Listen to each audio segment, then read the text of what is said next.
Filibuster reform is another thing that I've gotten a lot of letters on. Curtis from Green River told me on Twitter that a simple majority should be enough for all votes in the Senate. John from Lanch Creek on Twitter said he didn't like weakening the filibuster at all. Joseph emailed me from Rock Springs and urged me to oppose any elimination of the filibuster, noting that the filibuster is a vital component of our republic's responsibility to protect minority rights. And Lance from Newcastle emailed me to say that once the majority has made it clear that they're willing to break the rules in order to win, the rules are meaningless. Great bunch of comments. If we were to change the Senate so that it just took a majority vote for everything, we'd be just like the House, and the majority party would rule everything. The majority party would set all the rules. The majority party would take away any incentive for nominees, and we have to do advice and consent on nominees, but it would take away the right for us to be able to talk to those nominees. They wouldn't have to see us at all if we were in the minority, and it wouldn't have to see them at all if they were in the minority. So the reason that we can operate as a Senate and be able to interview all of the nominees that we need to, the filibuster is extremely important.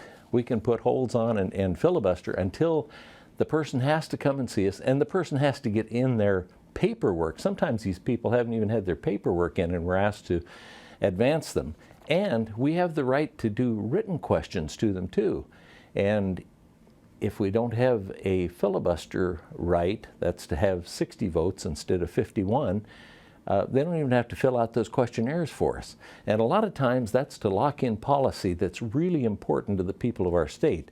And they can't complain that we're not approving people because 1,564 people have made it through the process. Only 4 have been turned down.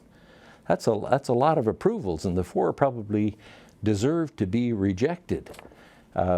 We've also had a problem with the National Labor Relations Board. There were 2 people that were illegally appointed to that board. And that's by a determination of both the district court and then appealed to the circuit court. And it'll be appealed yet to the Supreme Court. All we asked on that one was that 2 new people be appointed to that board. The president still has the right to appoint them. We still have the right to talk to them. But the 2 that were there illegally acted according to the courts. And we think if they illegally acted, they shouldn't automatically get the job permanently. Plus, that would take away the right for the Supreme Court to judge on whether there can be recess appointments. The other 2 courts have said the only recess appointment there can be is when Congress is truly recessed between one Congress and another. Right now, we're in recess usually about 5 minutes. Last year, we had to come back until Christmas, and then right after Christmas, we came back until New Year's, and then we started a new Congress shortly after that, so it was about a 5-minute recess. The president can be without some of his help for 5 minutes, I think, but it needs to go through this advice and consent process that our forefathers thought was important as a check and balance against the administrative branch. So the filibuster does have a role.